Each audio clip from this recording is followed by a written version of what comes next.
Aujourd'hui, Céline Guérin, thérapeute Peak States et docteur en neurosciences, nous parle de cette thérapie qui est assez particulière, la thérapie Peak States. Bonjour Céline. Bonjour Stéphane. D'abord, j'aimerais que tu nous expliques, est-ce qu'il y a un lien entre la neuroscience et les thérapies Peak States? Alors, il y a à la fois des points communs et des différences, puisque les deux s'intéressent en effet au fonctionnement du cerveau. Mais la vision est différente. En tout cas, j'ai presque envie de dire que les peak states nous donnent un point de vue et un modèle, nous proposent un modèle qui vont au-delà de ce que la neuroscience, de ce que les neurosciences ont pu nous proposer jusque-là.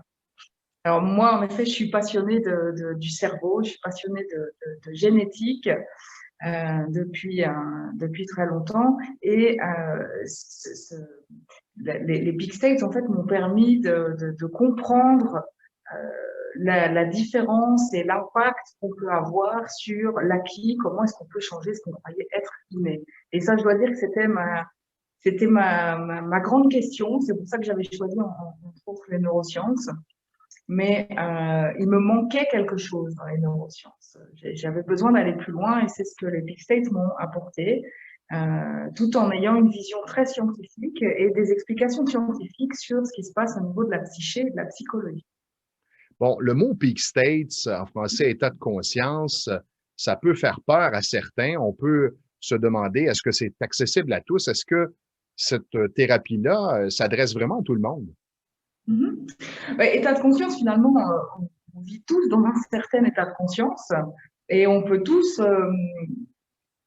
a tous connu des moments où on est extrêmement bien, où on se sent heureux, on se sent plein d'énergie, plein d'enthousiasme. Donc ça, c'est un état de conscience qui va au-delà de celle qu'on connaît tous les jours. Donc en fait, finalement, état de conscience, c'est ça que ça signifie. Et quand on dort, on est aussi dans des états de conscience qui s'apparentent aux états de conscience modifiés qu'on vit pendant la méditation.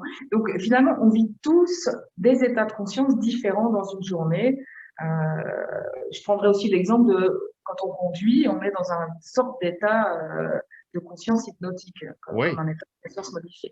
Donc finalement, voilà, c'est quelque chose qu'on vit, qu'on expérimente tous. Et puis ensuite, ta question c'était, Ça est-ce que cette s'adresse à qui? thérapie, voilà, Oui. ça s'adresse en fait à tout le monde, j'ai envie de dire.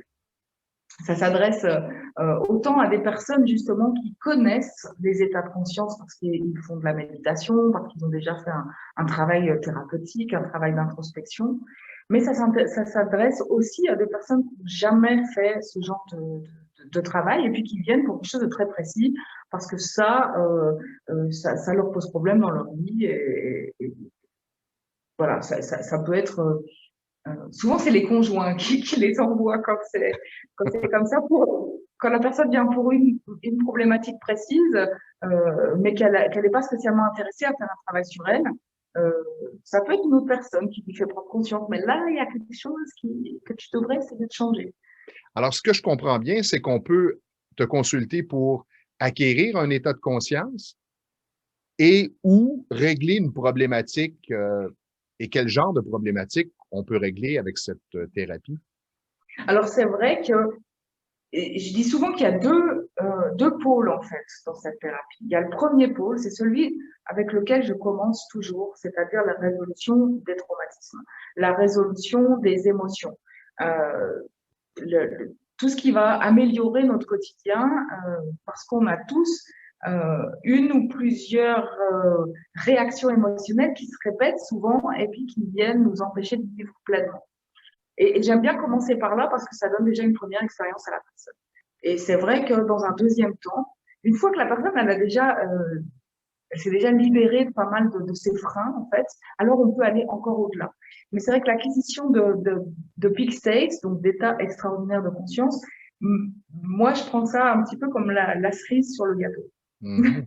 C'est ce qui va nous permettre de vivre encore mieux.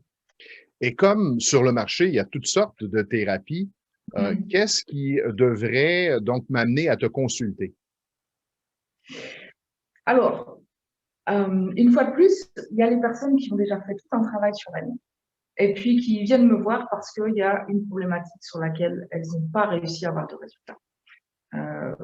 Ça peut être une angoisse, ça peut être une croyance limitante, ça peut être, voilà, pourtant j'ai développé plein de choses, je suis à mon compte, etc. Et j'arrive pas à passer à l'acte, à contacter des clients, j'arrive pas à négocier, ou il y a quelque chose où j'arrive pas à exprimer mon plein potentiel. Donc, soit elles vont venir comme ça parce qu'elles ont déjà essayé d'autres techniques et ça n'a pas fonctionné. Soit elles viennent parce que elles ont entendu parler de la technique en fait et qu'elles ont vu le changement chez les autres. Donc ça, c'est l'autre cas de figure.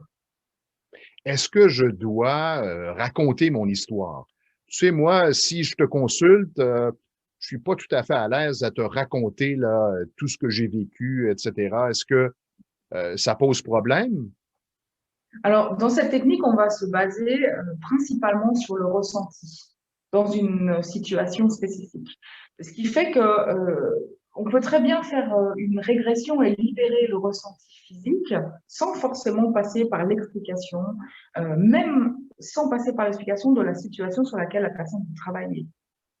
J'ai eu le cas plusieurs fois par rapport à des personnes qui avaient des blocages intimes, au niveau de leur vie intime, qui n'avaient pas du tout envie de me raconter ce qui se passait ou comment elles le vivaient ou ce qui avait déclenché ça. Et c'est pas du tout nécessaire. Donc, simplement, je lui dis de retourner dans la situation dans laquelle le problème s'est posé. Et on peut aller uniquement sur le ressenti physique sans avoir besoin de parler, de raconter. Et souvent, je me rends compte aussi que les hommes préfèrent ce type de technique parce que souvent pour eux, c'est pas quelque chose qui est facile de parler de leur intimité ou même de décrire les émotions qu'ils ressentent. Par contre, ressentir l'émotion dans le corps, ça, c'est quelque chose qui est complètement accessible à tout le monde. Alors, c'est plus discret. Euh, Ça m'amène comme client à me fermer les yeux et à aller voir à l'intérieur de moi ce que je ressens comme sensation et émotion, si j'ai bien compris. Alors, c'est quelque chose qu'on n'a pas forcément l'habitude de faire parce que finalement, la plupart du temps qu'on vit une émotion, on a plutôt tendance à fuir, à essayer de Ouais. soit d'appeler quelqu'un, soit de se changer les idées, d'aller dehors, regarder la télé ou autre. Mais on n'a vraiment pas l'habitude de prendre le temps de fermer les yeux, d'observer ce qui se passe dans le corps et d'accueillir ce qui se passe dans le corps. Et là, c'est ça qu'on va faire. Il serait intéressant de dresser une courte liste de problématiques que l'on peut régler. Est-ce que, par exemple, l'addiction, c'est quelque chose qu'on peut régler avec ce genre de thérapie? Certains types d'addiction, oui.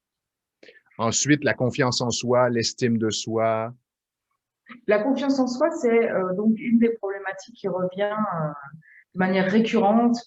Très souvent, même si la personne ne vient pas forcément pour ça, on va arriver à un moment donné à cibler le manque de confiance, le je suis pas à la hauteur, je suis pas assez, voire même je n'existe pas. Je pourrais prendre même un petit exemple parce que j'aime beaucoup avec je n'existe pas. Ça m'arrive que des personnes me disent oui, puis quand je parle, quand je raconte quelque chose, jamais personne m'écoute. Et là, je sais que on va aller travailler sur le je n'existe pas. Et je leur dis, vous verrez, les choses vont être différentes. Et j'ai une petite anecdote dernièrement où une des personnes qui venait me consulter, on a travaillé sur ce je n'existe pas, et elle me raconte la séance d'après. Alors c'est drôle, j'étais avec des amis, je commence à nouveau raconter quelque chose, à nouveau quelqu'un me coupe, mais un autre vient dire, attends, il n'a pas fini de dire ce qu'il voulait dire. Wow! Ça, c'est une des croyances limitantes avec laquelle j'aime beaucoup travailler parce que ça change tout. Ça change tout sur les relations avec les autres aussi, sur sa manière de se positionner, de prendre sa place. Et là aussi, c'est quelque chose qui parle à beaucoup de monde, je pense. Et Donc, la confiance en soi, oui. vous pouvez également, je pense, travailler sur certaines douleurs chroniques. Oui, on peut travailler sur certaines douleurs chroniques. Euh, par exemple, dernièrement, j'ai une personne qui avait des douleurs lors des rapports sexuels.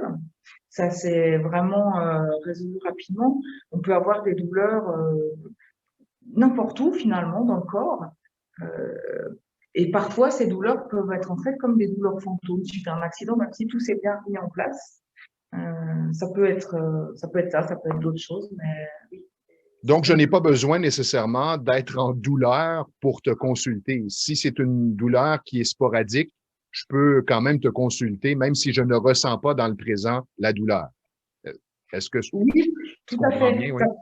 Ça peut être des douleurs qui sont générées par certains mouvements, par exemple des gens qui pratiquent le yoga ou d'autres types de sports, et ils se rendent compte à chaque fois qu'ils font ce mouvement, ils ont ce type de douleur. C'est un autre exemple. Maintenant, ça peut prendre combien de séances? Est-ce que c'est un long processus si je te consulte pour une problématique? Alors, tout dépend donc de la problématique. Quand c'est une réaction émotionnelle précise ou une croyance limitante, c'est en règle générale assez court. On va dire de 1 à 3 séances.